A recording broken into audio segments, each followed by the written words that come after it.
Om Swastiastu. Selamat pagi anak-anak. Bagaimana kabarnya hari ini? Mudah-mudahan kalian semua dalam keadaan sehat. Walaupun masih situasi seperti ini, pandemi COVID-19, Ibu mengharapkan anak-anak tetap semangat mengikuti pembelajaran walaupun tidak bertatap muka secara langsung. Dengan selalu melaksanakan himbauan pemerintah, yaitu melaksanakan protokol kesehatan dari segi mencuci tangan sesering mungkin, menggunakan sabun dengan air yang mengalir, memakai masker saat bepergian, dan menjaga jarak. Sebelum pembelajaran dimulai, mari kita berdoa dulu dengan mengucapkan Puja Trisaniya, yaitu dengan bait yang pertama. Kita ambil sikap dulu. Asana, pranayama, kara sedana. Om sedamam swaha. Om ati sudamam swaha. Puja Trisaniya.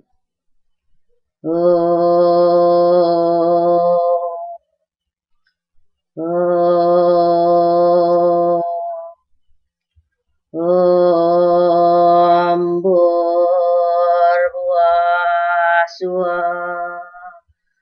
Tatsavitarvarenya Bhargo Devasya Dhimahi Dhyayona Prachodayat.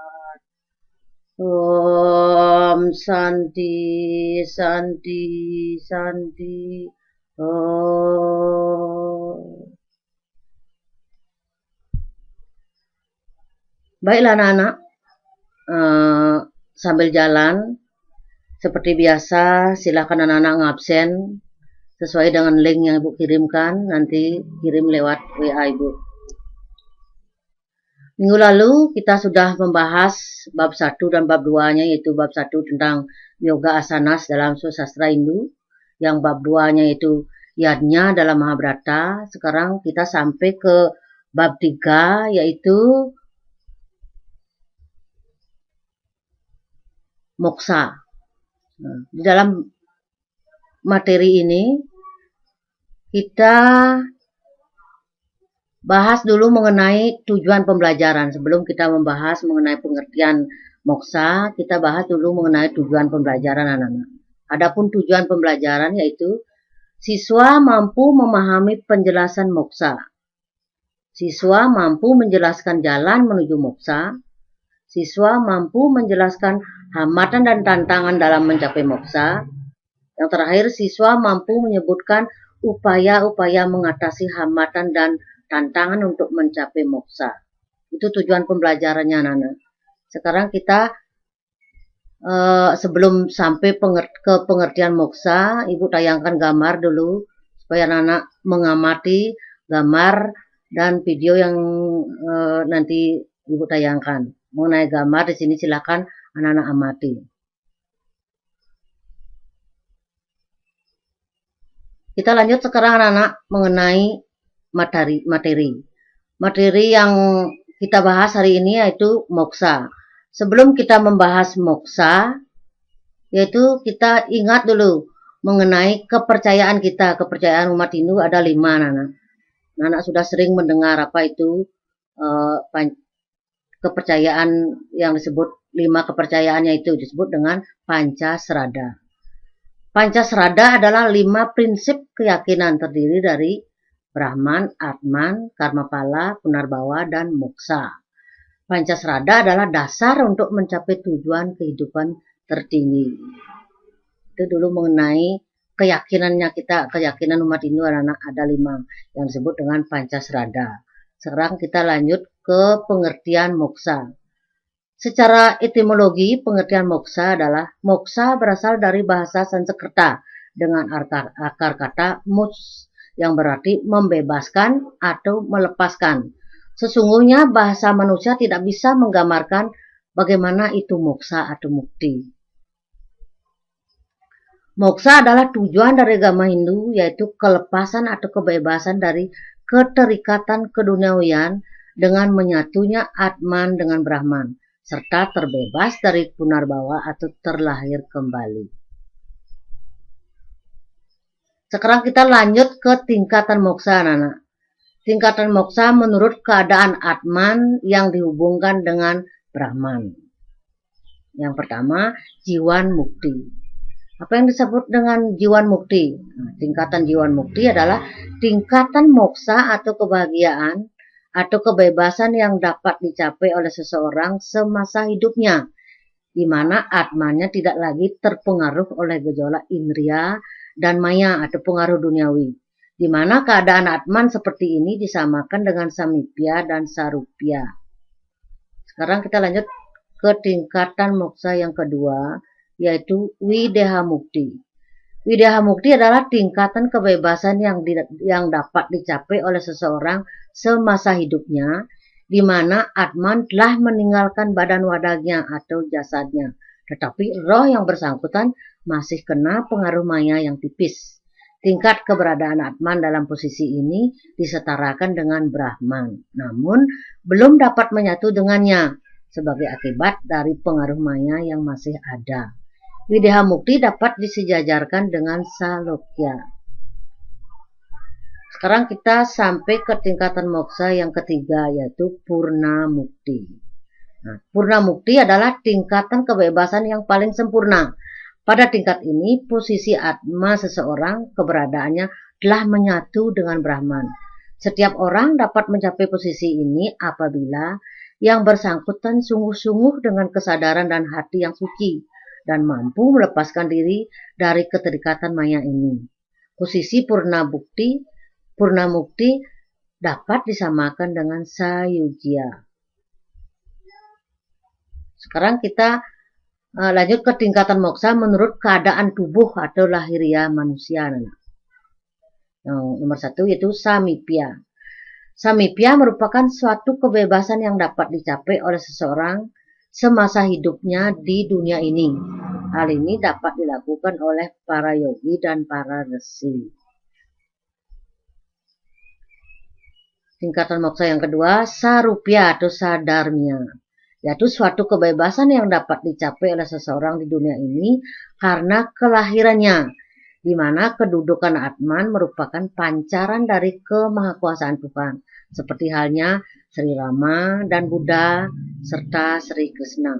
Walaupun Atman telah mengambil suatu perwujudan tertentu, namun ia tidak terikat oleh segala sesuatu yang ada di dunia ini.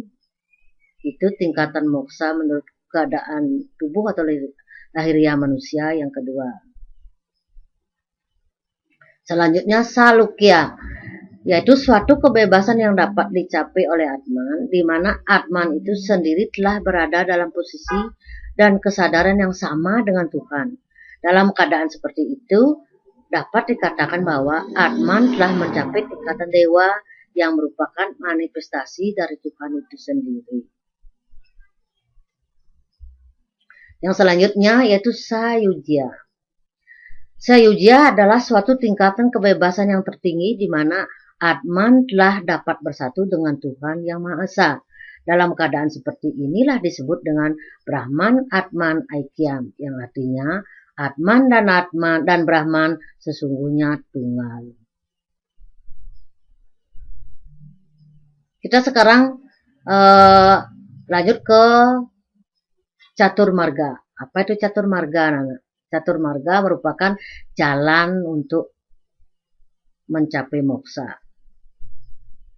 Jalan menuju moksa. Yang pertama adalah Bhakti Marga.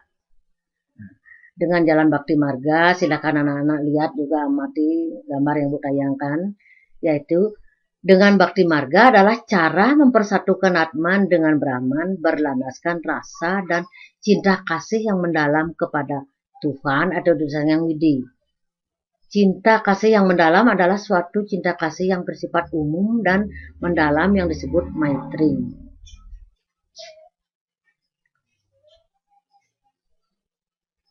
Catur marga yang kedua yaitu jalan untuk menuju moksa, karma marga.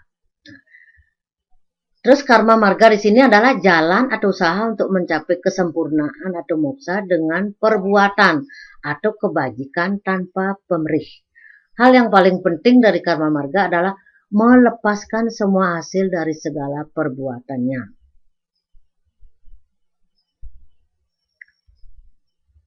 Yang ketiga yaitu jenana marga. Jenana marga adalah jalan usaha atau cara untuk mempersatukan Atman dengan Paramatman yang dicapai dengan mempelajari ilmu pengetahuan dan filsafat pembebasan diri dari ikatan keduniawian. Nah, jalan menuju moksa atau catur marga yang keempat, anak-anak, yaitu Raja Marga. Raja Marga adalah suatu jalan mistik atau rohani untuk mencapai kelepasan atau moksa.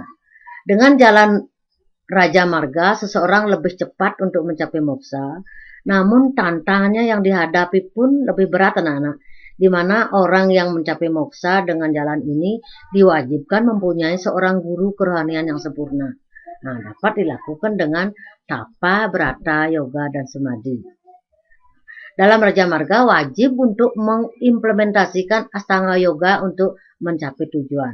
Nah, Astanga Yoga di sini anak-anak sudah dapat pelajari pada bab 1, yaitu dalam ajaran yoga, yoga sanas dalam Susastra Hindu. Silahkan anak-anak baca kembali mengenai bagian-bagian Astanga Yoga serta penjelasannya, anak-anak. Terus sekarang tujuan hidup manusia dan tujuan agama Hindu. Apa itu tujuan hidup manusia dan tujuan agama Hindu, anak-anak? Manusia lahir dan hidup dilengkapi dengan tujuan hidup yang disebut dengan catur purusa artha. Catur purusa artha adalah 4 tujuan hidup manusia, diantaranya dharma, artha, kama, dan moksa. Kita akan bahas satu persatu apa itu dharma, apa itu artha, kama, dan moksa, anak-anak. Nah, tujuan agama Hindu, moksartam jagadita yaca iti dharma, yaitu mencapai kesejahteraan lahir dan batin. Sekarang kita sampai ke catur purusa artha yang pertama, yaitu dharma. Apa itu dharma, anak-anak? Dharma adalah tingkah laku manusia atau tingkah laku dan budi luhur suci senantiasa berpegang teguh pada ajaran-ajaran kebijaksanaan yang mulia. Dharma juga sebagai landasan utama untuk mencapai kebahagiaan abadi, suka tanpa wali duka yang disebut dengan moksa. Nah, di dalam ajaran Dharma ini ada disebut dengan catur dharma, anak, yaitu Dharma Kriya, Dharma Santosa, Dharma Jati, dan Dharma Putus. Mengenai penjelasannya silakan anak-anak baca dalam buku pegangan. Ini Ibu perlihatkan mengenai bagian-bagiannya saja, silakan anak-anak baca di buku pegangannya. Sekarang lanjut ke bagian catur purusa artha yang kedua, yaitu artha. Artha, anak-anak sudah sering mendengar kata artha. Artha adalah arta benda untuk memenuhi keperluan hidup seperti boga, upaboga, dan pariboga yang disebut dengan triboga. Artha adalah tujuan yang ingin diwujudkan, yakni tercapainya kesejahteraan jagadita dan kebahagiaan atau moksa atau hidup yang abadi. Nah, sekarang anak-anak sudah punya artha, sudah tahu apa itu artha. Sekarang anak-anak harus bisa memfungsikan artha tersebut, anak-anak. Nah, fungsi artha adalah untuk beriadnya, untuk kebahagiaan, untuk sosial. Nah, untuk beriadnya, kalau tanpa dilandasi dengan artha, iadnya itu tidak akan bisa terlaksana, anak-anak. Untuk kebahagiaan, tanpa dilandasi dengan artha, kita tidak akan menikmati kebahagiaan, anak-anak, baik itu kebahagiaan lahir maupun batin. Itu untuk sosial. Kita tidak bisa hidup sendiri. Kita disebut dengan makhluk sosial. Nah, dengan adanya bantuan orang lain, sudah jelas kita membalas dengan didasari dengan adanya artha. Nah, itu fungsi artha. Sekarang kita lanjut ke bagian purusa artha yang ketiga, nah, itu kama. Kama adalah keinginan, dorongan untuk memenuhi kebutuhan hidup, baik jasmani maupun rohani. Kama juga berarti cinta kasih yang tulus ikhlas kepada semua makhluk hidup yang disebut dengan asih, punya, dan bakti. Kita lanjut sekarang ke catur purusarta yang keempat, yaitu moksa yang kita bahas sekarang. Apa itu moksa? Moksa adalah ketenangan dan kebahagiaan spiritual yang kekal abadi, suka tanpa wali duka. Moksa adalah tujuan terakhir dari umat Hindu. Kebahagiaan batin yang terdalam dan langgeng ialah bersatunya Atman dengan Brahman. Moksa adalah kebebasan, kemerdekaan yang sempurna, ketentraman rohani sebagai dasar kebahagiaan abadi, kesucian dan bebasnya roh dari penjelmaan dan menunggal dengan Tuhan yang sering disebut dengan kelepasan. Itu mengenai catur purusarta sampai dengan materi yaitu moksa. Sekarang sudah kita mengamati atau memahami tentang penjelasan moksa dan tingkatan-tingkatan moksa dan jalan-jalan untuk menuju moksa. Kita sekarang sampai kepada tantangan dan hambatan dalam mencapai moksa sesuai dengan zamannya, Nana. Apa tantangannya, apa hambatannya, gitu. Nah, kesenjangan hidup pada rohani dan jasmani mengantarkan terhambatnya pencapaian keseimbangan hidup seseorang. Nah, seperti sumber daya manusia yang kurang berkualitas, kemiskinan, pendidikan rendah, mengabaikan kebenaran, jauh dari Tuhan. Itu hambatan-hambatannya yang menyebabkan hambatan. Sekarang mengenai tantangan dalam mencapai kesejahteraan dan kebahagiaan hidup ini atau jagadita dan moksa teratasi dengan baik dengan cara bagaimana caranya menghadapi tantangan ini, yaitu menjauhkan diri dari keterikatan materialistis, mengutamakan aktivitas yang bernuansakan spiritual, jauhkan dan hindarkanlah diri dari tindakan tidak terpuji. Itu, Nana. Nah, sekarang tanda atau ciri-ciri seseorang yang telah mencapai moksa atau mencapai jiwatman mukti, Nana. Nah, ini ciri-cirinya. Selalu dalam keadaan tenang secara lahir maupun batin. Itu ciri-ciri nomor 1. Yang kedua, tidak terpengaruh dengan suasana suka maupun duka. Yang ketiga, tidak terikat dengan keduniawian. Yang keempat, tidak mementingkan diri sendiri, selalu mementingkan orang lain atau lebih banyak dapat berbagi, yaitu masyarakat banyak. Nah, sekarang tingkatan-tingkatan moksa yang dicapai oleh seseorang, anak-anak. Kalau yang tadi kan di tingkatan-tingkatan sesuai dengan keadaan lahiriah di tubuh, sesuai dengan hubungan dengan Atman dengan Brahma. Sekarang tingkatan moksa yang dicapai oleh seseorang, anak-anak. Nah, moksa apabila seseorang sudah mampu mencapai kebebasan rohani dengan meninggalkan badan kasar atau jasad. Yang kedua, adimoksa apabila seseorang sudah mencapai kebebasan rohani dengan tidak meninggalkan mayat tetapi meninggalkan bekas-bekas misalnya abu dan tulang. Yang ketiga, paramamoksa, yaitu apabila orang yang bersangkutan telah mencapai kebebasan rohani yang tidak meninggalkan badan kasar atau jasad serta tidak membekas. Itu tingkatan-tingkatan moksa yang dicapai oleh seseorang. Nah, tadi ada tantangan-tantangan atau hambatan-hambatannya. Sekarang bagaimana? Bagaimana caranya atau upaya-upaya dalam mengatasi hambatan dan tantangan untuk mencapai moksa, Nana? Yaitu 1, melaksanakan meditasi. Yang kedua, mendalami ilmu pengetahuan. Yang ketiga, melaksanakan mewujudkan dharma. Yang keempat, mendekatkan diri kepada Sang Yang Widi. Yang kelima, menumbuh kembangkan kesucian atau jiwa dan raga. Yang keenam, mempedomani dan melaksanakan catur marga.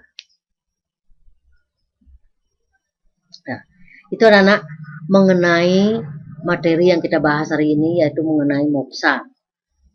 Sebelum kita atau ibu melanjutkan tentang evaluasinya, silakan anak-anak, ada yang anak-anak mau bertanya, silakan tulis pertanyaannya, ajukan pertanyaannya. Setelah itu ibu beri kesempatan kepada anak-anak untuk menjawab pertanyaan dari temannya, mencatat dari soal-soal dari pertanyaan yang diucapkan oleh temannya. Nanti kita buat kesimpulan di WA Group.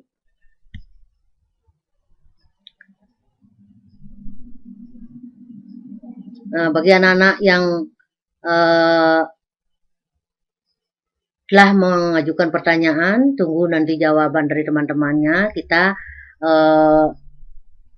simpulkan nanti bersama pada saat diskusi. Nah, ibu persilahkan kepada anak-anak untuk membaca buku kembali, buku pegangan anak-anak yang terkait dengan ajaran moksa. Setelah itu, ibu persilahkan anak-anak untuk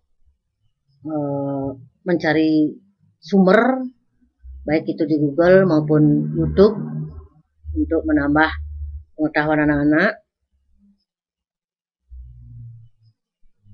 Setelah itu anak-anak mencatat apa pertanyaan dari teman-teman. Nanti sebelum ibu melanjutkan ke evaluasi, ibu akan simpulkan sedikit mengenai materi yang kita bahas hari ini, yaitu mengenai moksa, anak-anak. Nah, seperti tadi, anak-anak mengenai pengertian moksa. Apa itu moksa? Moksa adalah kebebasan lahir batin. Yang penting anak yakin dulu adanya 5 keyakinan umat Hindu, dengan adanya Pancasrada, yakin dengan adanya Brahman, yakin dengan adanya Atman, yakin dengan adanya Karmapala, yakin dengan adanya Punarbawa, yakin dengan adanya moksa. Apa itu moksa? Itu kebebasan lahir batin. Nah, untuk mencapai kebebasan lahir batin di sini anak-anak ada jalan menuju moksa ini. Dijelaskan tadi ada catur marga. Silakan anak-anak pelajari catur marga itu dengan bakti marga, dengan karma marga, dengan raja marga, dengan janana marga. Di raja marganya ini anak-anak ingat kembali pelajaran yoga asanas. Itu di raja marganya yang paling sulit anak-anak, yaitu mengatasi pikiran di sana dengan gerak. Nah, astanga yoganya di sana, baik dari segi pemusatan pikiran itu. Terus di jenana marganya anak-anak silakan dengan mempelajari yang praktiknya, yang paling gampang anak dengan bakti marga. Masyarakat awam pun bisa melaksanakan bakti marga. Namun yang paling sulit adalah di raja marganya anak. Raja marga paling sulit karena itu pemusatan konsentrasi yang paling sulit anak-anak, yaitu jalan menuju moksa. Terus di tingkatan-tingkatannya anak-anak, silakan anak-anak baca di buku supaya anak-anak lebih jelasnya, yaitu adanya tingkatan moksa menurut hubungan berdasarkan hubungan Atman dengan Brahman, dan menurut keberadaan tubuh atau lahiriah manusia. Nah, adapun hambatan-hambatan dalam mencapai moksa, silakan anak-anak baca kembali apa hambatannya, apa yang menyebabkan ada hambatan. Terus ada upaya-upaya seperti ini. Ini melaksanakan meditasi, mendalami ilmu pengetahuan, melaksanakan untuk mewujudkan dharma, mendekatkan diri kepada Dewa Sang Widi, kembangkan kesucian jiwa dan raga. Terus mempedomani dan melaksanakan catur marga. Itu mengenai kesimpulan sedikit anak-anak. Ibu sekarang lanjutkan mengenai evaluasi anak-anak. Evaluasi. Mengenai evaluasi seperti biasa anak-anak. Di sini ada penilaian sikap, yaitu penilaian sikap spiritual dan sosial, dan ada penilaian pengetahuan.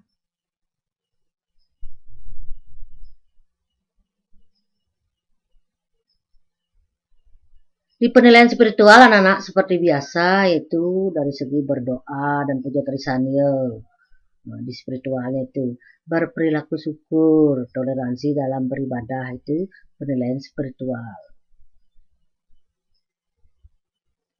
Yang kedua itu penilaian sosial. Di penilaian sosial yaitu jujur, disiplin, tanggung jawab, santun, peduli, dan percaya diri. Yaitu mengenai penilaian spiritual dan penilaian sosial. Itu sikap anak-anak.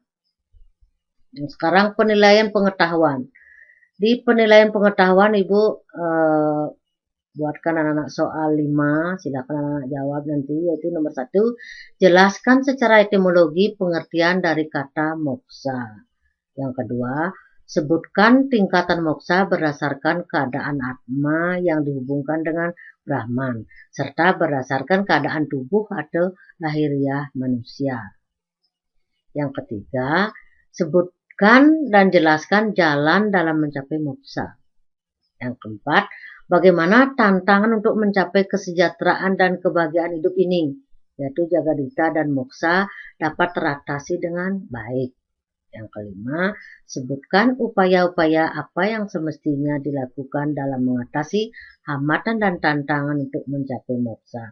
Itu 5 soal anak-anak, nanti silakan anak-anak jawab. Setelah anak-anak menjawab, jawaban anak-anak itu silakan difoto, lalu dikirim lewat WA Ibu.